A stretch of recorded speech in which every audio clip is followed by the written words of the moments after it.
Hello friends, this is Nirmal Gupta. Welcome back to my YouTube channel. Friends, आज हम NCERT based 7th class की history की book का 6th chapter करेंगे, नगर, व्यापारी और शिल्पी जन।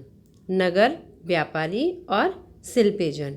इसमें हम नगरों के बारे में पढ़ेंगे कि जो नगर थे वो किस तरह से प्रशासनिक केंद्र बने या वाणिज्यिक शहर बने या धार्मिक शहर बनकर रह गए, या वहाँ पर किस तरह के शिल्प उत्पादन शुरू हुए और उनका कितना प्रभाव लोगों पर रहा, लोग कितने उनके प्रभाव में रहे। तो हम स्टार्ट करते हैं। और फ्रेंड्स, स्टार्ट करने से पहले जो आज मेरे चैनल पर पहली बार विजिट कर रहे हैं वो सब्सक्राइब जरूर करें और बेल आइकन को टच करें ताकि आने वाले सभी वीडियोस का अलर्ट उन्हें टाइम टू टाइम मिलता रहे। So let's start. नगर, व्यापारी और शिल्पी जन। एक मध्ययुगीन नगर की यात्रा पर। फ्रेंड्स, मैं यहाँ एक बात कहना चाहूँगी कि हम इस चैप्टर के केवल सीटेट के पर्पज़ से जो इम्पोर्टेंट लाइंस हैं वही पढ़ेंगे और जो इम्पोर्टेंट लाइन नहीं है उन्हें हम छोड़ते चलेंगे। तो यहाँ पर बस ये बताया गया है कि किस तरह से जो नगरों का उद्भव हुआ था, तो वो प्रशासनिक केंद्र बने थे या वाणिज्यिक शहर बने थे या पत्तन नगर बने थे। तो अब हम आगे चलते हैं। प्रशासनिक केंद्र, यहाँ हमें पता चलता है कि जो नए नगर थे वो प्रशासनिक केंद्र बने थे। हम इसमें पढ़ेंगे वर्ष में 12 महीने तक बहने वाली कावेरी नदी इस सुंदर नगर के पास बहती है। हम किस शहर के बारे में बातें कर रहे हैं?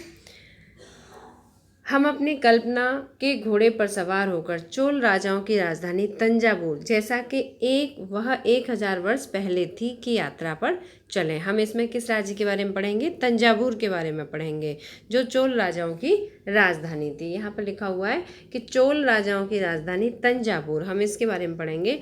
अब वर्ष के 12 महीने बहने वाली कावेरी नदी इस सुंदर नगर के पास बहती थी। राजा राजराज। फ्रेंड्स, आपको ये नाम सुन के चैप्टर याद आ रहा होगा और जिन्होंने मेरा पहला वीडियो नहीं देखा है वो ज़रूर देख लें। राजराज चोल, चैप्टर 4 के वीडियो में राजराज के बारे में पढ़ा था हमने। राजराज चोल द्वारा निर्मित राज राजेश्वर मंदिर की घंटियां बजती हुई सुनाई देती थीं और उन्होंने जो उनका नाम था, जैसे राजराज था और उनके इष्ट देव का नाम राज राजेश्वर था, तो उन्होंने जो मंदिर की स्थापना कराई थी तंजावुर के मंदिर की, उस मंदिर में 2 मूर्तियां विशिष्ट रूप से स्थापित की थी, एक अपनी राजराज की और दूसरी अपने इष्ट देव राज राजेश्वर की। लोग नगर के वास्तुकार कुंजर मल्लन राजराज पेरुथच्चन। फ्रेंड्स, यहाँ से सीटेट में इम्पोर्टेंट क्वेश्चन है, पूछा जा चुका है पहले ही। वास्तुकार का नाम क्या था? तो हमें याद रखना है कुंजर मल्लन राजराज पेरुथच्चन। ये वो वास्तुकार थे जिन्होंने इस तंजावुर के मंदिर की स्थापना की थी, जो तंजावुर में मंदिर बनाया था उसकी स्थापना की थी। कि वास्तुकला की प्रशंसा करते हुए नहीं थकते। हमें वास्तुकार का नाम इसलिए पता है क्योंकि उसने गर्व से अपने नाम को मंदिर की दीवार पर उत्कीर्ण किया था। और ये भी पूछा जा सकता है कि हमें कैसे पता कि वही उसके वास्तुकार थे? इसलिए पता है क्योंकि उन्होंने मंदिर की दीवार पर अपना नाम लिखा था। और मंदिर के भीतर एक विशाल शिवलिंग स्थापित है, इसके अंदर एक शिव जी का मंदिर भी है। शिवलिंग की स्थापना की गई थी। इस मंदिर के अलावा नगर में अनेक राजमहल हैं, इनमें कई मंडप बने हैं। राजा लोग इन मंडपों में अपना दरबार लगाते थे, यहीं से वे अपने अधीनस्थों के लिए आदेश जारी करते थे। नगर में सैन्य शिविर भी बने हैं। नगर उन बाजारों की हलचल से भरा हुआ था। फ्रेंड्स, सीटेट में इस तरह से क्वेश्चन पूछे जाते हैं कि 4-5 लाइनें दे दी जाएंगी और फिर ये पूछा जाएगा कि ये जो लाइनें हैं ये किस राज्य के बारे में है। तो हमें याद रखना है कि ये तंजावुर जो राजधानी थी, जो चोल राजाओं की राजधानी थी, हम उसके बारे में पढ़ रहे हैं। यहाँ की एक एक लाइन इंपॉर्टेंट है, इसलिए हम हर एक लाइन को पढ़ेंगे यहाँ पर। नगर उन बाजारों की हलचल से भरा हुआ था जहां अनाज, मसालों, कपड़ों और आभूषणों की बिक्री हो रही है। नगर के लिए जल की आपूर्ति कुओं और तालाबों से होती थी। फ्रेंड्स, हमने उसमें पढ़ा था कि जो राजा महाराजा थे और इसके अलावा समाज के जो बहुत धनवान परिवार होते थे या व्यापारी लोग होते थे, वो कुएं और तालाबों का भी निर्माण करवाते थे। तंजावुर और उसके निकटवर्ती नगर उरैयूर, उरैयूर का इतिहास भी हम पढ़ेंगे। उरैयूर के सालीय बुनकर मंदिर के उत्सव के लिए झंडे झंडियाँ बनाने का कपड़ा, राजा और अभिजात वर्ग के लिए बढ़िया सूती वस्त्र और जनसाधारण के लिए। यहाँ हमें पढ़ना है कि ये जो सालीय बुनकर थे, यहाँ से एक क्वेश्चन ऑलरेडी सीटेट में पूछा आ चुका है कि सालीय कौन थे, ये बुनकर थे। और ये कहाँ के रहने वाले थे, ये उरैयार के रहने वाले थे। सॉरी। अभिजात वर्ग के लिए बढ़िया सूती वस्त्र और जनसाधारण के लिए मोटा सूती वस्त्र तैयार कर रहे हैं। यहाँ से कुछ दूरी पर स्वामी मलाई में स्थापित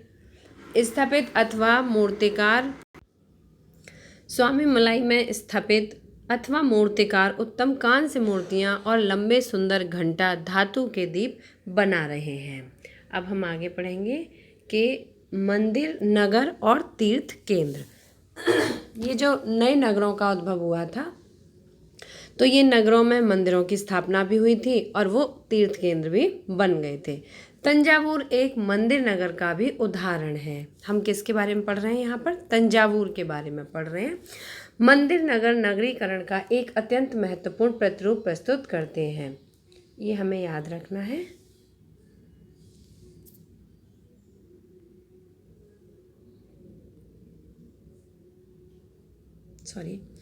नगरीकरण नगरों के विकास की प्रक्रिया है। मंदिर अक्सर समाज और अर्थव्यवस्था दोनों के लिए नगरीकरण नगरों के विकास की प्रक्रिया है। नगरीकरण क्या थी, नगरीकरण का मतलब होता है कि नगरों का विकास, उनका किस तरह से विकास हो रहा है, चाहे वो आर्थिक रूप से हो, धार्मिक हो या सामाजिक हो, जो भी विकास की दर है तो उसे हम नगरीकरण कहते हैं। मंदिर अक्सर समाज और अर्थव्यवस्था दोनों के लिए ही अत्यंत महत्वपूर्ण होते थे। जो मंदिर थे वो समाज के लिए और अर्थव्यवस्था के लिए, समाज के लिए लोग आते थे, धर्म पूजा पाठ करते थे, मानसिक शांति मिलती थी और समाज में शांति की स्थापना भी रहती थी। और अर्थव्यवस्था के लिए कि मंदिर जो थे वो इनकम का सोर्स भी बन गए थे। शासक विभिन्न देवी देवताओं के प्रति अपना भक्ति भाव दर्शाने के लिए मंदिर बनवाते थे। और जो शासक थे वो क्यों बनवाते थे, जिससे देवी देवताओं के प्रति अपना भक्ति भाव दिखा सकें। वे मंदिरों को भूमि एवं धन अनुदान में देते थे। क्या देते थे, भूमि दिया करते थे और धन भी अनुदान में दान किया करते थे, जिसकी आय से धार्मिक अनुष्ठान विधि विधान से संपन्न किए जाते थे। तीर्थयात्रियों और पुरोहित पंडितों को भोजन कराया जाता था। पर्वोत्सव मनाए जाते थे, पर्वोत्सव मतलब पर्व त्योहार मनाए जाते थे, उत्सव मनाए जाते थे। मंदिर के दर्शनार्थी भी दान दक्षिणा दिया करते थे। आगे चलते हैं फ्रेंड्स, यहाँ से मोस्ट इम्पोर्टेंट टॉपिक है ये कांसा, घंटा धातु और लुप्त मोम की तकनीक। यहाँ से सीटेट में कई बार क्वेश्चन पूछा जा चुका है और हम इसे बहुत ध्यान से पढ़ेंगे। कांसा एक मिश्र धातु होती है। कई बार पूछा जा चुका है कि कांसा जो धातु है वो किन किन धातुओं को मिलाकर बनाई गई है। मिश्र धातु का मतलब है कुछ दो धातुओं को मिलाकर बनाए जाना। मिश्र का मतलब है मिश्रित करके किसी धातुओं को और तब कोई एक धातु का निर्माण किया गया, तो उसे कहते हैं मिश्र धातु। तो मिश्र धातु कौन सी थी, कांसा मिश्र धातु थी। जो तांबे और रांगे किस किस धातु से मिलके बनी है, तांबा और रांगा। रांगे को कहते हैं टिन के मेल से बनती है। घंटा धातु में रांगे का अनुपात किसी भी अन्य किस्म के कांसे से अधिक होता है। यह घंटे जैसी ध्वनि उत्पन्न करती है। फ्रेंड्स, ये क्वेश्चन इस बार सीटेट में पूछा गया था कि जो घंटा है उसकी ध्वनि जो उत्पन्न होती है वो किस धातु की अधिकता से होती है। तो हमें ये याद रखना है कि कांसा धातु है जिसकी मात्रा अधिक होने की वजह से घंटे की जो ध्वनि है वो अधिक अच्छी उत्पन्न होती है। तो यहाँ से इम्पोर्टेंट है और ये हमें बहुत अच्छे से याद रखना है। चोलकालीन कांस्य मूर्तियाँ लुप्त मोम तकनीकी से बनाई जाती थी। फ्रेंड्स, हमें ये लुप्त मोम तकनीकी याद रखनी है। कौन सी तकनीकी थी, उस तकनीकी को नाम दिया गया था लुप्त मोम तकनीकी। जैसा नाम से ही पता चलता है कि मोम भरा जाता था और लुप्त, फिर उसे लुप्त मतलब गायब हो जाना, उसे गायब कर दिया जाता था। तो इस प्रविधि अब हम पढ़ेंगे लुप्त मोम प्रविधि क्या थी, किस तरह से बनाया जाता था। इस प्रविधि के अंतर्गत सर्वप्रथम मोम की एक प्रतिमा बनाई जाती थी। किसकी प्रतिमा बनाई जाती थी फ्रेंड्स, मोम की। इस चिकनी मिट्टी से पूरी तरह लीप कर सूखने के लिए छोड़ दिया जाता था। मोम की प्रतिमा बनाकर फिर उसे चिकनी मिट्टी से लेप देते थे और फिर उसे छोड़ देते थे। जब वह पूरी तरह से सूख जाती थी तो उसे गर्म किया जाता था और उसके मिट्टी के आवरण में एक छोटा छेद बनाकर उस छेद के रास्ते सारा पिघला हुआ मोम बाहर निकाल दिया जाता था। तो अब उसमें क्या रह जाता था, मोम पिघल कर निकल गया, ऊपर क्या रह जाता था, सिर्फ चिकनी मिट्टी का सांचा रह जाता था। फिर चिकनी मिट्टी के खाली सांचे में उसी छेद के रास्ते एक छेद किया, छेद के रास्ते से सारा मोम बाहर निकाला और फिर उसी छेद के रास्ते से पिघली हुई धातु भर दी जाती थी।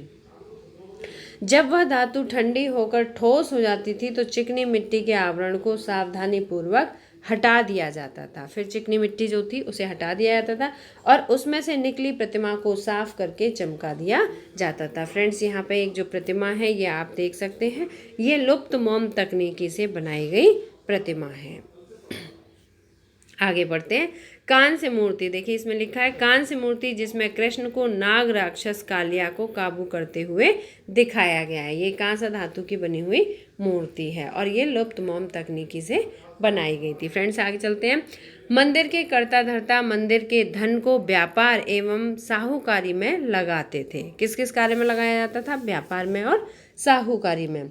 सने सने समय के साथ बड़ी संख्या में पुरोहित, पुजारी, कामगार, शिल्पी, व्यापारी आदि मंदिर तथा उसके दर्शनार्थियों और तीर्थयात्रियों की आवश्यकताओं को पूरा करने के लिए मंदिर के आसपास बसते चले गए। किस लिए बसते चले गए? पुरोहित, पुजारी भी, क्योंकि उन्हें मंदिर प्रतिदिन जाना है तो मंदिरों के आसपास रहने लगे। कामगार जो जैसे वास्तुकार हैं, स्थापत्यकार हैं, तो वो सभी वहीं आसपास रहने लगे। शिल्पी, व्यापारी जब मंदिर के लिए बहुत सारे लोग आते हैं दर्शन करने तो उन्हें बहुत सारे सामान की ज़रूरत पड़ती है, तो व्यापारी लोग भी वहीं रहने लगे। और दर्शनार्थी, बहुत से लोगों की सिर्फ दर्शन करने की श्रद्धा थी तो वो भी तीर्थयात्री, तो वो सभी मंदिर के आसपास ही बसते चले गए। तो इस तरह से जब लोग बसने लगे तो आबादी बढ़ने लगी वहाँ पर और इस तरह से नगरों का उद्भव हुआ।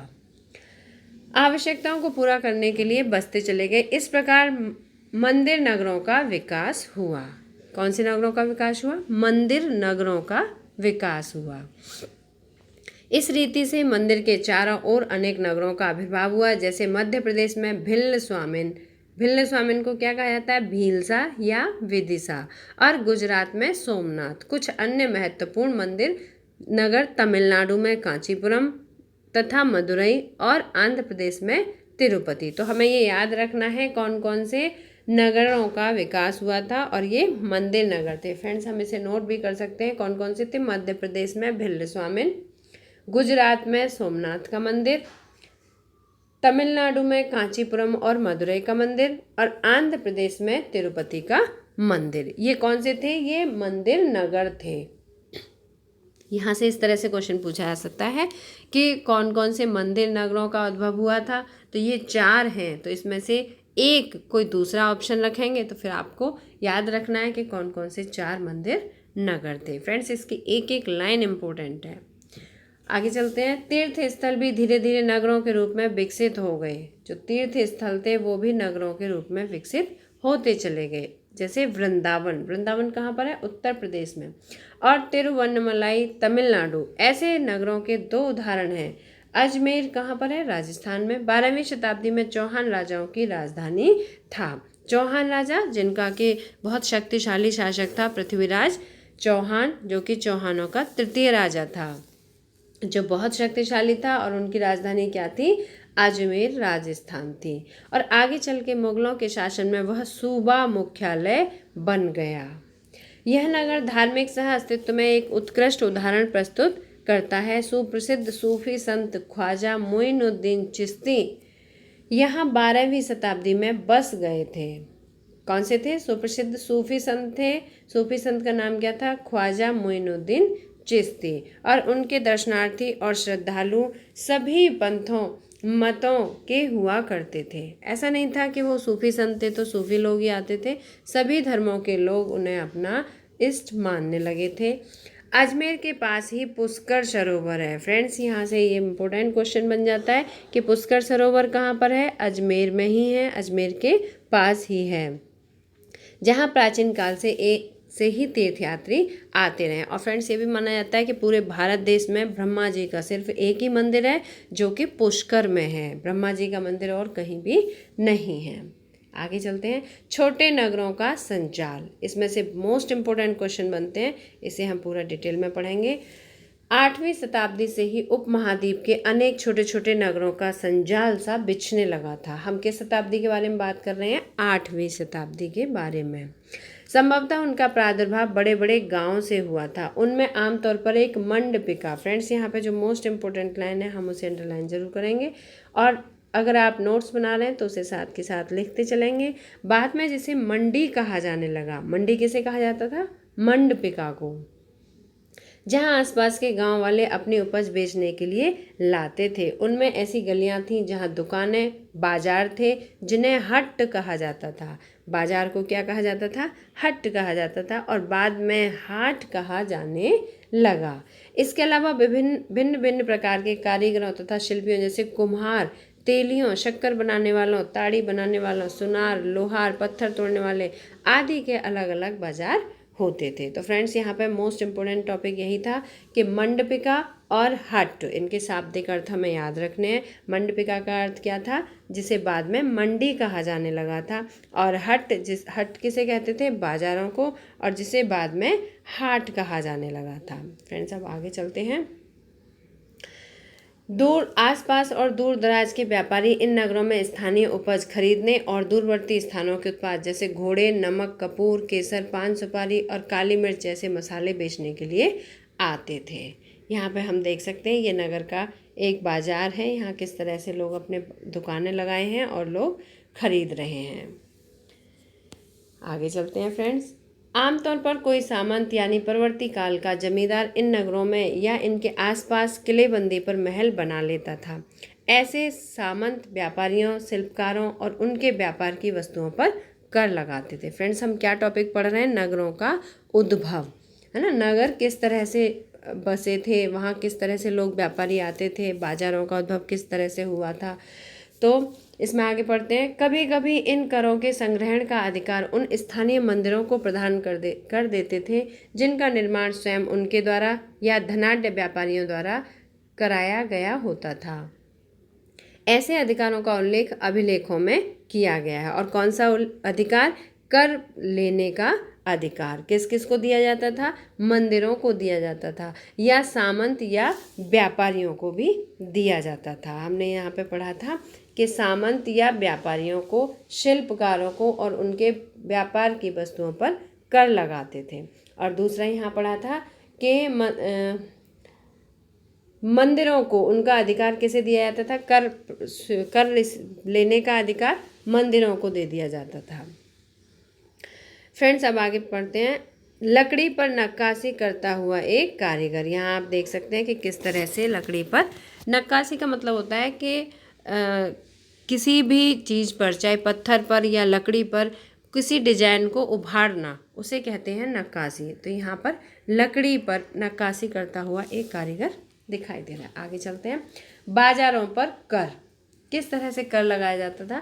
यह राजस्थान से प्राप्त एक 10वीं शताब्दी के अभिलेख का सारांश है। और हाँ फ्रेंड्स, हमें ये भी याद रखना है यहाँ पर कि जो कर था, हमें कहाँ से, किस स्रोत से पता चलता है कि वहाँ पर कर वसूला जाता था? तो वो हमें अभिलेखों से पता चलता है, जिसमें वे शुल्क दिए गए हैं जो मंदिर प्राधिकारियों द्वारा वस्तुओं के रूप में वसूल किए जा सकते थे। और कर ऐसा नहीं है कि नगद ही कर वसूल किया जाता था, वस्तुओं के रूप में भी करों को स्वीकार किया जाता था। शक्कर और गुड़, रंग, धागा, रुई, नारियल, नमक, सुपारी, मक्खन, तिल के तेल पर और कपड़े पर कर लगाए जाते थे। ये कौन कौन सी वस्तुएं हैं जिन पर कर लगाए जाते थे? इसके अलावा व्यापारियों पर, धातु की चीज बेचने वालों, आसवकों, तेल, पशुचारे और अनाज के बोरों पर भी कर लगाए जाते थे। इनमें से कुछ कर तो वस्तु के रूप में और कुछ अन्य नकद के रूप में वसूले जाते थे। आगे चलते हैं फ्रेंड्स, यहाँ कुछ इम्पोर्टेंट नहीं है, इससे आगे चलते हैं। बड़े और छोटे व्यापारी कई प्रकार के हुआ करते थे। उनमें बंजारे लोग भी शामिल थे, और बंजारों के बारे में हम 7th चैप्टर में कई व्यापारी, विशेष रूप से घोड़ों के व्यापारी, अपने संघ बनाते थे। फ्रेंड्स, यहाँ पर एक मोस्ट इम्पोर्टेंट क्वेश्चन आएगा जिसे हम अंडरलाइन करेंगे। कई व्यापारी, विशेष रूप से घोड़ों के व्यापारी, ये घोड़ों के व्यापारी यहाँ से मोस्ट इम्पोर्टेंट बनेगा, और अपने संघ बनाते थे जिनका एक मुखिया होता था और वह मुखिया उनकी ओर से घोड़े खरीदने के इच्छुक योद्धाओं से बातचीत करता था। ये तो हमारा जैसे किसी क्वेश्चन का इंट्रो तैयार हो जाता है, इस तरह से। क्योंकि व्यापारियों को अनेक राज्यों और जंगलों से होकर गुजरना पड़ता था, इसलिए वे आमतौर पर काफिले बनाकर एक साथ यात्रा करते थे और अपने हितों की रक्षा के लिए व्यापार संघ बनाते थे। फ्रेंड्स, यहाँ से ये मोस्ट इम्पोर्टेंट क्वेश्चन बनता है कि जो व्यापारियों के हितों की रक्षा करने के लिए जो संघ बनाया जाता था उसे क्या कहते थे? उसे कहते थे गिल्ड। और वो कौन से व्यापारी होते थे? घोड़ों के व्यापारी होते थे। ये क्वेश्चन ऑलरेडी सीटेट में पूछा जा चुका है कि घोड़े के व्यापारी जो अपना संघ बनाते थे उस संघ को क्या कहते थे? उस संघ को गिल्ड कहा जाता था। आगे चलते हैं फ्रेंड्स। दक्षिण भारत में 8वीं शताब्दी में परवर्ती काल में अनेक ऐसे संघ थे। उनमें सबसे प्रसिद्ध मणिग्रामम और नानदेशी थे। ये भी संघ के नाम हैं, तो ये हमें याद रखने हैं। 3 संघ हो गए यहाँ अभी तक हमारे पास, एक गिल्ड, मणिग्रामम और नानदेशी, जिनमें से गिल्ड घोड़ों के व्यापारियों का एक संघ होता था। ये व्यापार संघ प्रायद्वीप के भीतर और दक्षिण पूर्व एशिया तथा चीन के साथ भी दूर दूर तक व्यापार करते थे। फ्रेंड्स, यहाँ पर थोड़ा सा हम और पढ़ेंगे, इसके बाद फिर इसका जो हाफ पार्ट है वो नेक्स्ट वीडियो में देखेंगे। इसके अलावा चेटियार और मारवाड़ी, ओसवाल जैसे समुदाय भी थे जो आगे चलकर देश के प्रधान व्यापारी समूह बन गए। और गुजराती व्यापारियों में हिंदू बनिया और मुस्लिम बोहरा दोनों समुदाय शामिल थे। तो ये हमें याद रखना है, कौन कौन से समुदाय थे? हिंदू बनिया और मुस्लिम बोहरा समुदाय शामिल थे। वे दूर दूर तक लाल सागर के बंदरगाहों और फारस की खाड़ी, पूर्वी अफ्रीका, दक्षिण पूर्व एशिया और चीन से व्यापार किया करते थे। इन पत्तनों में कपड़े और मसाले बेचते थे। वो व्यापारी क्या बेचने जाते थे? कपड़े और मसाले। और इसके बदले में ये हमें याद रखना है कि अफ्रीका से सोना और हाथीदांत, दक्षिण पूर्व एशिया और चीन से मसाले, टिन, मिट्टी के नीले बर्तन और चांदी लाते थे। फ्रेंड्स, यहाँ से ये इम्पोर्टेंट क्वेश्चन बनता है कि जो मिट्टी के नीले बर्तन थे वो कहाँ मिलते थे? ये हमें याद रखना है। तो ये कहाँ से मिलते थे? एशिया और चीन से। एशिया और चीन से क्या क्या चीज़ें मिलती थी? टिन और मिट्टी के नीले बर्तन और चांदी लाते थे। तो ये मोस्ट इम्पोर्टेंट क्वेश्चन बनता है। तो फ्रेंड्स, और मैं एक बार फिर कहना चाहूँगी कि जिन्होंने मेरे चैनल को अभी तक सब्सक्राइब नहीं किया है वो सब्सक्राइब ज़रूर करें और बेल आइकन टच करें, ताकि आपको सीटेट के NCERT based important notes time to time मिलते रहें। तो फ्रेंड्स, मिलते हैं फिर नेक्स्ट वीडियो में, और उसमें हम सेकंड पार्ट कवर करेंगे। इसी चैप्टर का जो हाफ पार्ट बचा है उसे सेकंड पार्ट के रूप में पढ़ेंगे। Till then, bye bye, good luck to all of you.